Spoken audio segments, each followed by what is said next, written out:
જય સ્વામિનારાયણ વિદ્યાર્થી મિત્રો, ગયા વિડીયો લેક્ચરમાં આપણે સમસ્થાનિકો જે છે એ સમસ્થાનિકોની વાત જોયેલી કે ભાઈ સમસ્થાનિકો કોને કહેવાય, અને આપણે હાઇડ્રોજન છે એના 3 સમસ્થાનિકો છે એના વિશેની વાત લખી હતી કે ભાઈ જે તત્વોના સમસ્થાનિકોની વાત એવી છે કે જે તત્વોના પરમાણુ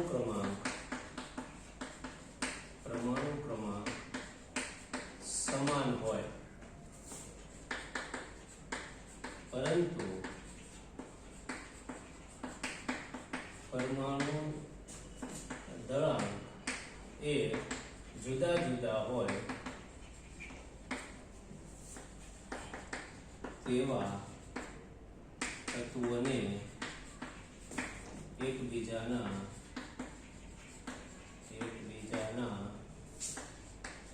સમસ્થાનિકો તેને એકબીજાના સમસ્થાનિકો કહે છે. બરાબર છે. એમાં આપણે હાઇડ્રોજનનું ઉદાહરણ લખ્યું હતું કે ભાઈ હાઇડ્રોજન પરમાણુ છે એના 3 સમસ્થાનિકો છે, હાઇડ્રોજન, ડ્યુટેરિયમ અને ટ્રિટિયમ. આ 3 જે છે એ આના શું છે, કોના?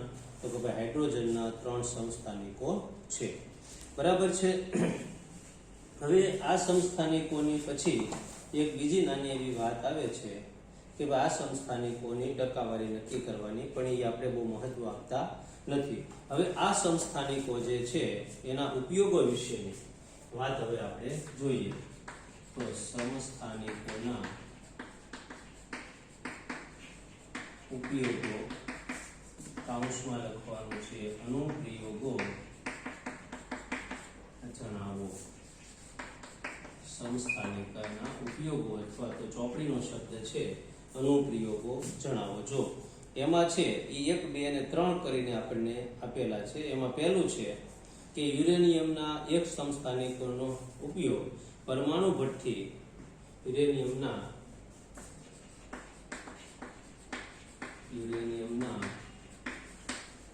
1 સમસ્થાનિકનો ઉપયોગ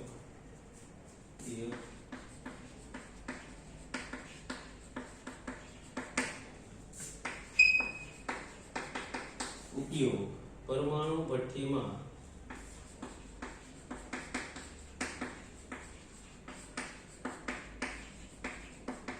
બળતણ તરીકે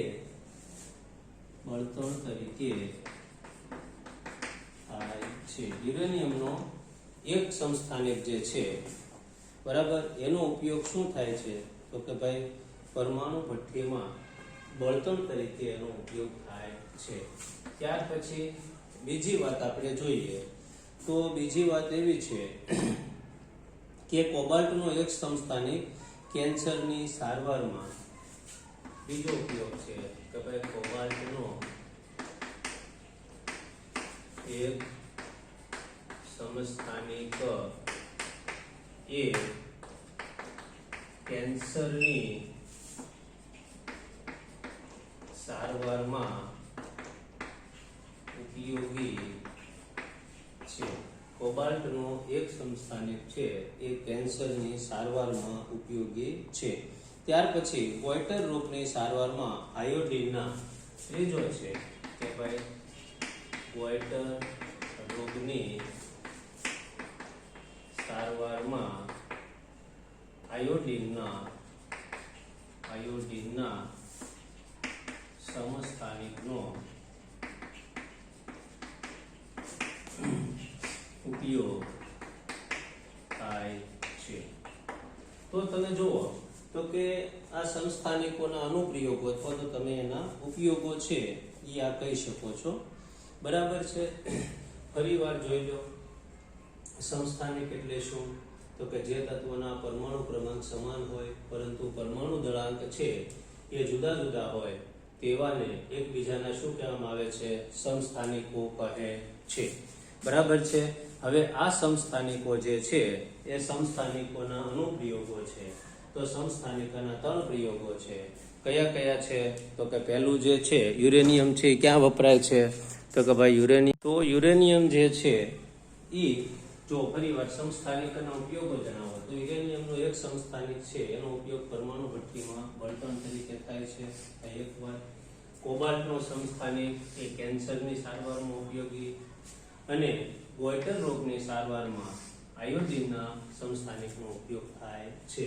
અને સમસ્થાનિક છે એ કોને કહેવાય? તો કે તત્વના પરમાણુ ક્રમાંક સમાન હોય પરંતુ દળાંક એકબીજાના જુદા જુદા હોય. આપણે એવી પણ વાત કરી હતી કે ભાઈ હાઇડ્રોજન જે છે, હાઇડ્રોજનના કેટલા છે? 3 સમસ્થાનિકો. હાઇડ્રોજનના 3 સમસ્થાનિકો છે. એમાં પહેલું છે હાઇડ્રોજન, બીજું છે ડ્યુટેરિયમ અને ત્રીજું છે ટ્રિટિયમ. બરાબર. આને કહેવાય H11, આને કહેવાય D12, આને કહેવાય D12, આને કહેવાય 31. આમાં પ્રોટોન જે છે આપણે બધું ભણ્યા છીએ, એક પ્રોટોન અને એક છે એ શું છે? આમાં પ્રોટોન અને ન્યુટ્રોનની વાત કરીએ તો એક પ્રોટોન અને ન્યુટ્રોન નથી. આમાં છે એક પ્રોટોન એક ન્યુટ્રોન છે. એક પ્રોટોન ને 2 ન્યુટ્રોન છે એ ટ્રિટિયમમાં આવેલા છે. આવી વાત છે એ તમારે યાદ રાખવાની. આને કહેવાય હાઇડ્રોજનના સમસ્થાનિકો. બરાબર છે. આ એક વાત થઈ. પછી એના આપણે ઉપયોગો. હવે છેલ્લે આપણે જોવાના છે આઇસોટોપ્સ, એટલે કે સમદળીય અથવા તો સમભારીય પરમાણુ.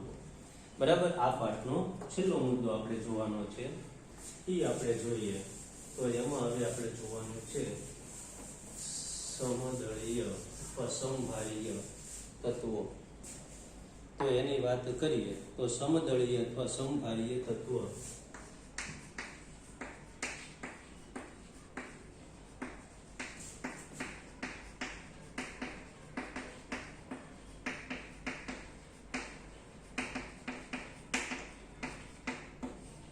એટલે શું? સમદળીય અથવા સમભારીય તત્વ એટલે શું? બરાબર છે. હવે એના વિશે જોઈએ કે જુદા જુદા તત્વના પરમાણુ કે જેમના પરમાણુ ક્રમાંક અસમાન હોય પરંતુ પરમાણુ એ દળાંક સમાન હોય. જો ઓલા કરતા ઉલટું છે. જુદા જુદા તત્વોના પરમાણુઓ કે જેમના જુદા જુદા તત્વના પરમાણુઓ કે જેમના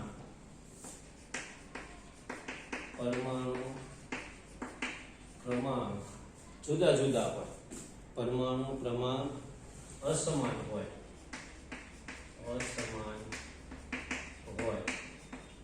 પરંતુ તેમના પરમાણુ દળાંક સમાન હોય તેવા તત્વના પરમાણુઓને એકબીજાના સમદળીય અંશમાં આઇસોટોપ્સ સમદળીય કહે છે. અને શું કહેવામાં આવે છે? આઇસોટોપ્સ કહે છે. કે જુદા જુદા તત્વના પરમાણુ કે જેમના પરમાણુ દળાંક છે, જેમના પરમાણુ ક્રમાંક અસમાન હોય. પરમાણુ ક્રમાંક કેવા હોય? અસમાન હોય પરંતુ તેમના પરમાણુ દળાંક કેવા હોય? સમાન હોય. તો તેવા તત્વના પરમાણુઓને એકબીજાના સમદળીય આઇસોટોપ્સ કહે છે. બરાબર છે. હવે આ આઇસોટોપ છે એ દાખલા તરીકે આપે એક ઉદાહરણ આપેલું છે કે દાખલા તરીકે જુઓ તમે કે કેલ્શિયમ છે એનો વીજભાર છે કેટલો છે? તો કે એનો પરમાણુ ક્રમાંક 20 છે. આર્ગનનો પરમાણુ ક્રમાંક 18 છે. પણ બંનેનો જે પરમાણુ દળાંક છે, આર્ગન છે દાખલા તરીકે એનો 18 છે, એનો પરમાણુ ભાર છે એ 40 છે, અને કેલ્શિયમ છે એનો 20 છે, એનો પણ આ શું છે? 40 છે. તો અહીંયા પરમાણુ ક્રમાંક છે કે દાખલા તરીકે આર્ગનનો પરમાણુ ક્રમાંક કેટલો છે? પરમાણુ ક્રમાંક બરાબર 18 છે. અને તેનો પરમાણુ દળાંક બરાબર 40 છે. બરાબર છે. ત્યાર પછી છે કેલ્શિયમનો પરમાણુ ક્રમાંક 20 છે અને તેનો પરમાણુ દળાંક પણ કેટલો છે 40. તો અહીંયા બેનો પરમાણુ દળાંક છે સમાન છે. પરમાણુ દળાંક બેનો કેવો છે સમાન છે. તો એને એકબીજાને શું કહેવામાં આવે છે આઇસોટોપ્સ તરીકે ઓળખવામાં આવે છે. અને એકબીજાને શું કહેવાય આઇસોટોપ્સ કહે છે. બરોબર છે. હવે આપણે જે જોવાનું છે એ નાના પ્રશ્નો છે એના વિશેની વાત. તો અહીંયા આ પાઠ છે એ ઓફિશિયલી શું થાય છે પૂરો. બરાબર છે. એટલે કે આપણે જે પ્રશ્નો છે એની ચર્ચા હવે જે કરવી હોય એ કરીએ. તો આપણે હવે અત્યારે એ જોવાનું છે જો કે આપણે આ પાઠ છે પરમાણુનું બંધારણ. આપણો મૂળ પાઠ કયો છે પરમાણુનું બંધારણ. તો આ પરમાણુના બંધારણ પાઠમાં આપણે શું શું ભણ્યા એની ચર્ચા કરી લઈએ થોડી, કારણ કે આપણી પાસે સમય છે એ 10-12 મિનિટ જેવો વધ્યો છે. તો આપણે ચર્ચા કરીએ તો આપણે શું શું ભણ્યા છીએ પરમાણુ દળાંક. તો સૌથી પહેલા પરમાણુ દળાંક પાઠ જે છે એની અંદર સૌથી પહેલા આપણે વાત કરી કે ભાઈ પરમાણુનું પાઠનું નામ છે પરમાણુનું બંધારણ. શું નામ છે પરમાણુનું બંધારણ. તો આ પરમાણુના બંધારણમાં સૌથી પહેલા આપણે છે એ ડાલ્ટનની વાત કરી કે ડાલ્ટને એવું કીધું હતું. શું કીધું હતું? ડાલ્ટનથી શરૂ કર્યું કે પરમાણુ છે. ડાલ્ટનની એવી ધારણા આપણે લખી હતી. એમાં આપણે લખ્યું હતું કે ભાઈ પરમાણુ એ વીજભારની દ્રષ્ટિએ શું છે તટસ્થ છે. આવું આપણે લખ્યું હતું કે ભાઈ ડાલ્ટને શું કીધું કે પરમાણુ બંધારણમાં શું કીધું કે પરમાણુ એ વીજભારની દ્રષ્ટિએ કેવો છે તટસ્થ છે. આવું આપણે વાત કરી. ત્યાર પછી આપણે જે થોમ્સન, બીજી વાત પછી કોને કરી તો ખબર જે થોમ્સન. જે થોમ્સન છે એનો પરમાણુ નમૂનો છે એ રજૂ કર્યો. જે થોમ્સને શું કીધું કે ભાઈ પરમાણુ છે એ પોલા ગોળા જેવો છે. એને ઉદાહરણ આપ્યું તરબૂચનું કે જેવી રીતે તરબૂચ છે એનો લાલ ભાગ છે આખો પરમાણુ છે એમાં બીજ ગોઠવાણેલા છે, એવી રીતે એની અંદર ધન વીજભારિત કણો અને ઋણ વીજભારિત કણો છે જુદી જુદી જગ્યાએ ગોઠવાણેલા છે. એવું એણે કીધું કે જે થોમસે શું કીધું કે પરમાણુ છે પરમાણુ એ પોલો ગોળો છે. તેમાં ધન વીજભાર અને ઋણ વીજભાર છે. ધન વીજભાર અને ઋણ વીજભાર એ એકબીજા સાથે ગોઠવાયેલા છે. કેવી રીતે તો કે તરબૂચમાં બીજ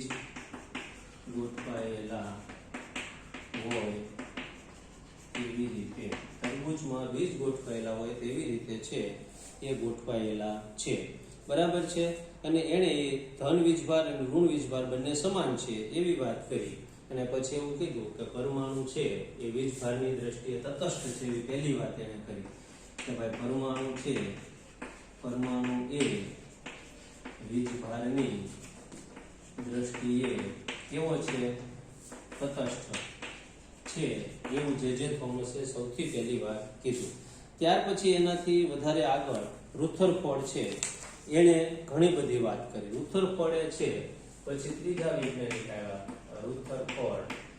તો રુથરફોર્ડ છે એને સોનાના વરખનો પ્રયોગ કર્યો. રુથરફોર્ડે છે એ કોનો પ્રયોગ કર્યો તો કે રુથરફોર્ડે સોનાના વરખ ઉપર પ્રયોગ કર્યો. અને સોનાના વરખ ઉપર એણે 10,000 આલ્ફા કણ છે એનો શું ચલાવ્યો મારો. કેટલા આલ્ફા કણોનો મારો ચલાવ્યો રુથરફોર્ડે 10,000 છે. આશ્ચર્યજનક રીતે 12,000 છે એ 12,000 નો સોરી આમાં લખ્યું જ છે કે 12,000 કણનો એને શું ચલાવ્યો મારો ચલાવ્યો. એકદમ પાતળું સોનાનું વરખ લીધું. એ સોનાના વરખ છે એ સોનાના વરખની અંદર એને આમ તમે ગણો તો એ સોનાનું વરખ છે એ એને 100 નેનોમીટર જાડાઈનું લીધું હતું. કેટલાનું 100 નેનોમીટર જાડાઈનું એણે સોનાનું વરખ લીધું હતું અને એની અંદર છે એને આલ્ફા કણનો શું ચલાવ્યો, મારો ચલાવ્યો અને આલ્ફા કણના વારા પછી એણે જે અવલોકનો નોંધ્યા એ જોવા જેવા છે. આલ્ફા કણનો એણે મારો ચલાવ્યો અને પછી એણે શું નોંધ્યા છે, જુદા જુદા પ્રકારના છે એ અવલોકનો નોંધ્યા. કોણે? રુથરફોર્ડે. અવલોકનો કેવા કેવા નોંધ્યા?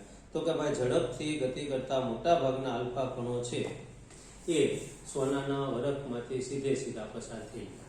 આ એને પહેલું અવલોકન નોંધ્યું. પછી કેટલાક આલ્ફા કણો સોનાના વરખ દ્વારા ઓછા અંશે અને ખૂણે વિચલન પામ્યા.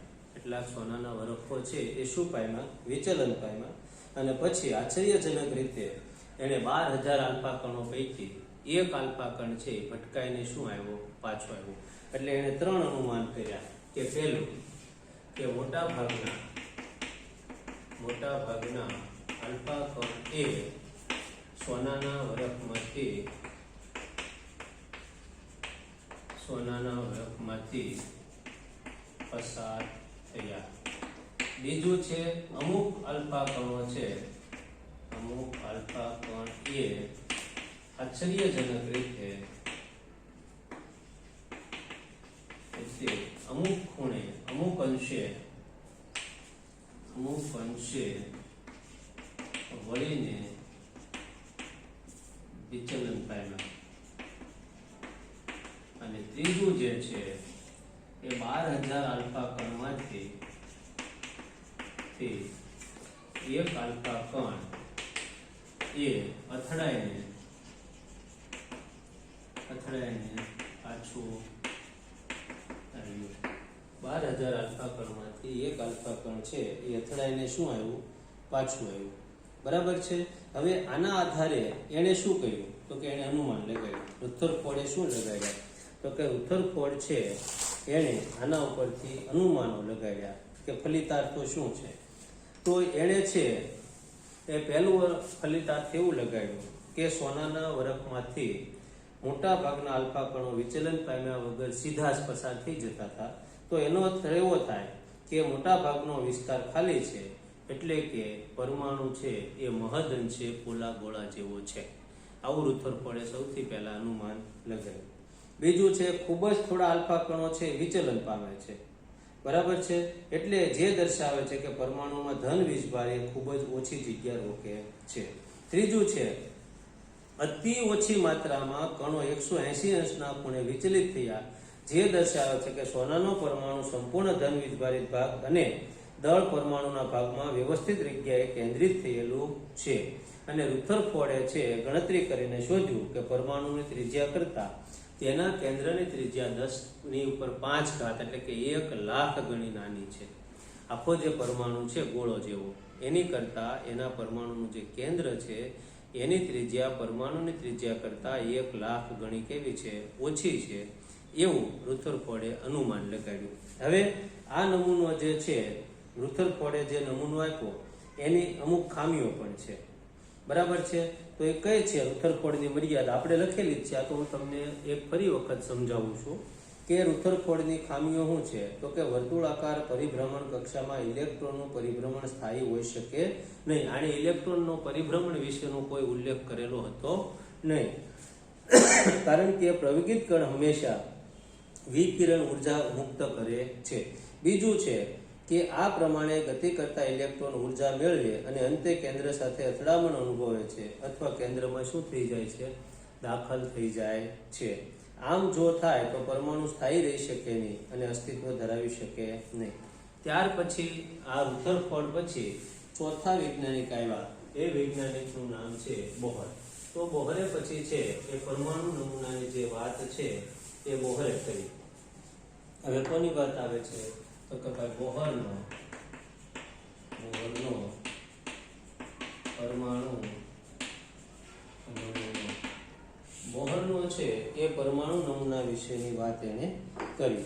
તો શું કર્યું? તો કે બોહરનો પરમાણુ નમૂનો છે એની વાત કરી. તો કે ભાઈ પરમાણુ છે એ એની ચોક્કસ કક્ષાઓ છે એ ચોક્કસ કક્ષાઓની અંદર એ ગોઠવાયેલા છે. બરાબર. અને એ કક્ષાઓ છે એને શું ગણવામાં આવે છે? તો કે ભાઈ માન્ય કક્ષા તરીકે ગણવામાં આવે છે. ત્યાર પછી સ્વતંત્ર કક્ષાઓમાં પરિભ્રમણ દરમિયાન ઇલેક્ટ્રોન વિકિરણ સ્વરૂપે ઉર્જા મુક્ત કરે છે. આ જે કક્ષાઓ છે એને એન, એમ, એલ, કે એવું નામ આપ્યું. એટલે કે કે કક્ષાને પહેલી કક્ષા કીધી, એલ કક્ષાને બીજી કક્ષા કીધી, એમ કક્ષાને ત્રીજી કક્ષા કીધી અને એન કક્ષા જે છે એને ચોથી કક્ષા એવું નામ આપ્યું. બરાબર છે. અને એના ઉપરથી એને આખા પરમાણુના નમૂનાની વાત કરી. ત્યાર પછી હવે આવે છે આપણે જે ભણ્યા બોહરના પરમાણુ નમૂના, પછી ઇલેક્ટ્રોનની શોધ, ઇલેક્ટ્રોન રચના વિશેની વાત કરી. ત્યાર પછીની વાત આવે છે ન્યુટ્રોનની શોધ. તો સેડવિક નામના વૈજ્ઞાનિક છે એણે ન્યુટ્રોનની ઈસવીસન 1932માં પરમાણુનો એક બીજો કણ શોધ્યો, જેને આપણે શું નામ આપ્યું? ન્યુટ્રોન કણ એવું નામ આપ્યું. બરાબર. આ પરમાણુનો જે કણ શોધ્યો એ પ્રોટોન જેટલું જ વજન ધરાવે છે અને પરમાણુના કેન્દ્રમાં આવેલો છે એવી વાત આપણે કરી. બરાબર છે. અને ત્યાર પછીની વાત છે કે એને કોઈ પ્રકારનો વીજભાર હોતો નથી. એની સંજ્ઞા છે એ એન તરીકે ઓળખવામાં આવે છે. આ વાત થઈ, ન્યુટ્રોન વિશેની વાત થઈ. ત્યાર પછી જે વાત આવી આપણે તે હિલિયમના પરમાણુ ઉપરથી ન્યુટ્રોનની શોધ થઈ. ત્યાર પછીની વાત આપણે આવી સંયોજકતા વિશે અને સંયોજકતા ઇલેક્ટ્રોન વિશેની વાત આવી. તો સંયોજકતા એટલે શું અને સંયોજકતા ઇલેક્ટ્રોન એટલે શું? તો કે કોઈ પણ તત્વની બાહ્યતમ કક્ષામાં રહેલા ઇલેક્ટ્રોનને સંયોજકતા ઇલેક્ટ્રોન કહેવાય. આના વિશે મેં તમને એક આખો પીરિયડ સમજાવ્યું છે. બરાબર છે. અને એની અંદર જે ઇલેક્ટ્રોન અષ્ટક પૂર્ણ કરવા માટે એ જેટલા ઇલેક્ટ્રોનની એને જરૂર છે એટલા ઇલેક્ટ્રોન એ મેળવે તો એને એની સંયોજકતા કહેવાય અથવા ગુમાવે. દાખલા તરીકે સોડિયમ છે તો એની સંયોજકતા 1 છે, તો એ બાહ્યતમ કક્ષામાં રહેલો એક ઇલેક્ટ્રોન ગુમાવે છે એટલે +1 થાય. એવી જ રીતે મેં તમને સમજાવ્યું કે ક્લોરીન પરમાણુ છે એના સંયોજકતા ઇલેક્ટ્રોન કેટલા છે? તો કે 7 છે. તો હવે એને અષ્ટક પૂર્ણ કરવા માટે કાં 7 ઇલેક્ટ્રોન ગુમાવવા પડે અને કાં 1 ઇલેક્ટ્રોન મેળવવો પડે. એટલે જે ક્લોરીન છે એ 1 ઇલેક્ટ્રોન મેળવે છે એટલે એના સંયોજકતા ઇલેક્ટ્રોન 7 છે, પણ એની સંયોજકતા કેટલી છે? -1 છે. એ કઈ રીતે આવે એ મેં તમને બરાબર રીતે સમજાવેલું છે. બરાબર છે.